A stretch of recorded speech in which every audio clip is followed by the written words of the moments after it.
তানভীকে সরিয়ে কোর্টে অগ্নিজিতের কেসটা লড়তে শুরু করলো গীতা। সম্পূর্ণ জানতে দেখতে থাকো। দেখা যায় গল্পের শুরুতেই অগ্নিজিৎ মুখার্জি খুব ভেঙে পড়েছে, বুঝতে পারছে না কি করবে। আর এই মুহূর্তে দাঁড়িয়ে অগ্নিজিৎ মুখার্জিকে কোর্টে নিয়ে যাওয়া হবে বলে চারিদিকে জনতা প্রচণ্ড ক্ষিপ্ত হয়ে গেছে আর তারা অগ্নিজিতের সামনে আসতে চাইছে। কিন্তু বড়বাবু এটা খুব ভালো মতন বুঝতে পারে যে অগ্নিজিৎ মুখার্জিকে যদি সবার সামনে নিয়ে যাওয়া হয় তাহলে অগ্নিজিৎ মুখার্জির ওপরে অ্যাটাক হতে পারে, আর সেটা কোনোভাবেই হতে দেওয়া যাবে না। তার মধ্যেই চলে এসেছে ভজন। ভজন তখন এসে বলে, কি ব্যাপার অগ্নিজিৎ মুখার্জি, ভয় লাগছে? এইরকমভাবে ভয় পেতে দেখে না আপনাকে খুব ভালো লাগছে। আপনি জানেনও না আপনার বিরুদ্ধে কি কি সমস্ত ধারা লাগতে চলেছে। তখনই অগ্নিজিৎ মুখার্জি বলে, ভজন, তোমাকে দেখে আমি চিনতে পারছি না। তুমি এতটা খারাপ একটা মানুষ, আর তোমাকে নাকি নিয়ে আমি এত গর্ব করতাম, বারবার বলতাম তুমি হলে আমার জুনিয়র। ছি ভজন, ছি। ভজন তখন বলে, এই শুনুন, আপনাকে না কোনো বাবা বাঁচাতে পারবে না, আবার বড় বড় কথা বলতে এসেছে এখানে। তখনই গীতা এসে বলে, মায়েরা থাকতে বাবার কোনো প্রয়োজন পড়বে না। অগ্নিজিৎ মুখার্জি, আপনি শুধু দেখুন আপনার জন্য আমি কি করতে পারি। স্বয়ং গণশা উকিল চলে এসেছে আপনাকে বাঁচাতে। আর এটা দেখার পর অগ্নিজিৎ মুখার্জি তো পুরোই শকড, আর বুঝতে পারে না কি বলবে। গণশা উকিল বলে, অগ্নিজিৎ মুখার্জি, আপনার ওপরে আমার কোনো রাগ নেই, যা রাগ ছিল সব কিছু মিটে গেছে, কিন্তু এখন আমি আপনার কেসটাকে নিয়ে লড়তে চাই। আপনি শুধু একবার বলুন যে আপনার কেসটা লড়বো কি লড়বো না, তারপর বাকিটা আমি সামলে দেব। আপনি শুধু একবার অন্তত বলুন। অগ্নিজিৎ মুখার্জি কি বলবে নিজেই কিছু বুঝতে পারছে না। তখনই বড়বাবু বলে, অগ্নিকন্যা, আমি জানতাম আপনি সত্যের পক্ষে আছেন, আমি জানতাম যে আপনি অবশ্যই সত্যকে নিয়ে বিচার করেন, কিন্তু এখন তো দেখছি আপনি মিথ্যের সপক্ষে রয়েছেন। তখন গীতা বলে, বড়বাবু, আপনাকে আমি আগেও বলেছি, এখনও বলছি, ভবিষ্যতেও বলবো, কেস যতক্ষণ না বিচার হচ্ছে ততক্ষণ কিছু জাজমেন্ট করবেন না। আপনার মতন একজন বড় অফিসারের থেকে এটা মানতে পারা যায় না যে আপনি বিচারের আগেই কাউকে রায় দিয়ে দিচ্ছেন, কাউকে অপরাধী বলছেন। একটা কথা ভালো করে মাথায় রাখবেন যে অগ্নিজিৎ মুখার্জি যে দোষী সেটা কিন্তু এখনো প্রমাণিত হয়নি। তখনই বড়বাবু বলে, অন্য কেসগুলো সম্পর্কে বলতে পারবো না, কিন্তু এই কেসটা সম্পর্কে বলতে চাই, আর সেটা হলো আমি নিজের চোখে দেখেছি অগ্নিজিৎ মুখার্জি পদ্মকে মেরেছে। এরপরেও আর কি বাকি থাকতে পারে? তখন গীতা বলে, আপনি পুরোটা দেখেননি শুরু থেকে, তাই আপনি কিন্তু মাঝখান থেকে দেখেছেন। এর শুরুটা আপনি জানেন না, শেষটা হয়তো আপনি জানেন, কিন্তু শুরুটা জানাটাও অনেক বেশি দরকার। তখনই অগ্নিজিৎ মুখার্জি বলে, এই মেয়েটা আমার হয়ে কোনো কেস লড়বে না। এই শোনো, তোমাকে আমি কোনো কেস লড়তে দেইনি, তুমি এত আগ বাড়িয়ে কেস লড়তেই বা আসছো কেন? গীতা বলে, বাবা, আপনি বোঝার চেষ্টা করুন, আমি যদি কেসটা ঠিকঠাকভাবে না লড়ি তাহলে কিন্তু আপনার শাস্তি হয়ে যাবে, আপনি সাজা পেয়ে যাবেন, সেটা কিন্তু খুব একটা ভালো হবে না। তখনই ভজন মনে মনে বলে, সেটাই তো চাইছি আমি, যত তাড়াতাড়ি সম্ভব অগ্নিজিৎ মুখার্জির শাস্তি হোক, কারণ অগ্নিজিৎ মুখার্জির শাস্তিটা হওয়াটা খুবই দরকার। কিরণকান্তি বাবুকে কথা দিয়েছি, কিরণকান্তি বাবুর ছেলে রয়েছে জেলে, সেই জ্বালাটা কিছুটা হলেও জুড়বে অগ্নিজিৎ মুখার্জির জেল হলে। আর এর মধ্যেই তখনই বড়বাবু বলে, অগ্নিকন্যা, প্লিজ আপনি এখান থেকে যান, কোর্টে দেখা হবে। আমরা এখন অগ্নিজিৎ মুখার্জিকে নিয়ে বেরোবো কোর্টে যাওয়ার উদ্দেশ্যে। তখনই গীতা বলে, আমি আরেকবার শেষ অনুরোধ করলাম, এবারে বাকি বিষয়টা ভেবে দেখার ব্যাপার আপনার। তার মধ্যেই সমস্ত মানুষরা ক্ষিপ্ত হয়ে থানার মধ্যে ঢুকে যায় আর অগ্নিজিৎ মুখার্জিকে আঘাত করতে চায়, আর অগ্নিজিৎ মুখার্জি ভয় পেয়ে গেছে। তখনই বড়বাবু বলে, সত্যি আপনি এমন একটা কাজ করেছেন, কোনোদিন যে আপনাকে এই অবস্থায় দেখব এটা আমরা কল্পনাও করতে পারিনি। আপনার অবস্থা দেখে খুবই খারাপ লাগছে।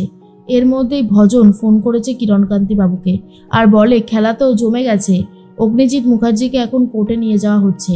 অগ্নিজিৎ মুখার্জির সাথে বারবার ডিল করতে চেয়েছিল গীতা আর গণশা উকিল। গণশা উকিলও নিজে দাঁড়াতে এসেছে অগ্নিজিৎ মুখার্জির হয়ে। অগ্নিজিৎ মুখার্জি নিজেই ওদেরকে রিফিউজ করেছে। কিরণকান্তি বাবু বলে, বাহ, তাহলে তো খেলা এবারে জমে যাবে। গীতাকে যখন লড়তে দেয়নি এই কেসটা, তখন এই কেসটায় আমরা জিতছি আর আমরাই জিতবো। কি ভজন, আমি ঠিক কথা বললাম তো? ভজন তখন বলে, একদমই তাই, এই কেসটাতে আমাদেরকে আর কেউ হারাতে পারবে না।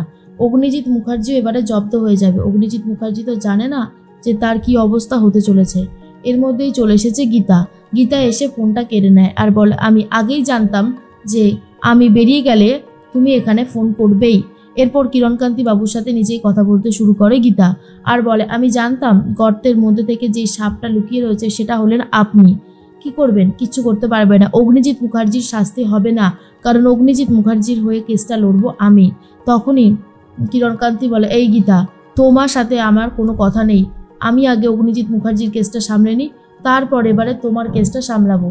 তুমি ভাবতেও পারছো না তোমার জন্য ঠিক কী অপেক্ষা করছে। গীতা তখন বলে, তার আগে আমি আপনাকে আর এই ভজন মিত্তিরকে এমন একটা জায়গায় পৌঁছে দেব, যেই জায়গাটাতে গেলে আপনারা বুঝতে পারবেন যে মানুষ আপনাদেরকে আর সহ্য করতে না পেরে কী স্টেপ নিতে চলেছে। তখনই কিরণকান্তি বাবু বলে, কিছু করতে পারবে না তুমি, অগ্নিজিতের শাস্তি হবেই। উনি যেভাবে যে কেসে ফেসেছেন, এখান থেকে ওনাকে আর কেউ বার করতে পারবে না। তখন অন্যদিকে অগ্নিজিতের সামনে চলে এসেছে পুরো পরিবার, এসেছে প্রলয়, পরমজিৎ, সবাই এসেছে, মেহেকের বোন সবাই। আর তখনই মেহেক অগ্নিজিৎ মুখার্জিকে জড়িয়ে ধরে কাঁদতে থাকে আর বলে, পাপা এটা কি হয়ে গেল? আমরা তো কেউই বিশ্বাস করতে পারছি না, আমরা বিশ্বাস করিও না যে তুমি এরকম টাইপের কোনো কাজ করতে পারো। তখনই অগ্নিজিৎ মুখার্জি বলে, প্রলয় তুই ওদেরকে এখানে এনেছিস কেন? ওদেরকে নিয়ে যা প্রলয়, ওদেরকে নিয়ে যা। প্রলয় তখন বলে, দাদা এখনো সময় আছে, এখনো তুমি বাঁচতে পারো শুধুমাত্র গীতার হাত ধরলে। তখন অগ্নিজিৎ মুখার্জি বলে, কাউকে লাগবে না, আমার কাউকে দরকার নেই, আমি একা নিজের কেস নিজে লড়বো। আর এটা শোনার পরে প্রলয় তখন বলে, ভুল করছো দাদা, তুমি কিন্তু ফেঁসে যাবে, তোমার কিন্তু শাস্তি হয়ে যাবে। আর একবার যদি তোমার শাস্তি হয়, তাহলে কিন্তু তোমাকে বাঁচানোর ক্ষমতা আর কারুর থাকবে না। তুমি গীতার ওপর ভরসা করো, ও কিন্তু তোমাকে বাঁচাবে। তাহলে তুমি কেন ওর ওপর ভরসা করতে পারছো না বলো তো? তখন অগ্নিজিৎ মুখার্জি বলে, অগ্নিজিৎ মুখার্জি কারোর কাছ থেকে কোনো দান ধ্যান নেবে না, অগ্নিজিৎ মুখার্জি একাই বেস্ট। এর মধ্যেই মেহেক বলে, পাপা তোমার বিরুদ্ধে ষড়যন্ত্র করা হয়েছে, যারা তোমার বিরুদ্ধে এত বড় ষড়যন্ত্র করেছে তাদেরকে ঠিক জব্দ করে দেবে গীতা বৌদি। আমি গীতা বৌদিকে বিশ্বাস করি, ভরসা করি। তখনই সাত্বিক এসে বলে, বাবা তুমি একদমই ভয় পেও না, তোমার সাথে আমরা আছি তো। কিন্তু তখন প্রলয় বারবার করে একটা কথাই বলে, আমরা আছি, কিন্তু আমরা তো আর কেসটা লড়তে পারবো না। দাদার হয়ে কেসটা লড়ার জন্য একমাত্র উপযোগী হচ্ছে আমাদের গীতা, কিন্তু গীতাকে যদি এই কেসটা লড়তে দেওয়া না হয়, তাহলে দাদা আদৌ সাজা পাবে কি ছাড়া পাবে, সেটা নিয়ে কিন্তু একটা ডাউট থেকেই যাচ্ছে। এর মধ্যেই তখনই তানভি চলে এসেছে আর বলে, কোর্টের হিয়ারিং এক্ষুনি শুরু হয়ে যাবে, তোমরা এখানে দাঁড়িয়ে দাঁড়িয়ে আর কোনো কথা বলো না। বাবা চলো, এবার তোমাকে যেতে হবে। কোর্টের হিয়ারিং শুরু হয়ে যাচ্ছে আর ভজন একের পর এক অ্যাটাক করে যাচ্ছে অগ্নিজিৎ মুখার্জিকে। তানভি সেইভাবে কিছুই করে উঠতে পারে না। তখনই গীতা বলে, তানভি তুমি এই কেস থেকে এক্ষুনি সরে যাও, না হলে কিন্তু অগ্নিজিৎ মুখার্জির শাস্তি হয়ে যাবে, তুমি আমাকে এই কেসটা লড়তে দাও। তানভি তখন বলে, এই তুমি কি আমার থেকেও বড় উকিল হয়ে গেছো নাকি? হ্যাঁ। অন্যদিকে প্রলয় বলে, লড়তে তো হবেই গীতাকে, গীতা যদি না লড়তে পারে শেষ পর্যন্ত, তাহলে এই কেসটা এখানে শেষ হয়ে যাবে। আর তখন গীতা তানভিকে সরিয়ে দিয়ে কোর্টে অগ্নিজিৎ মুখার্জির হয়ে কেস লড়তে শুরু করেছে গীতা।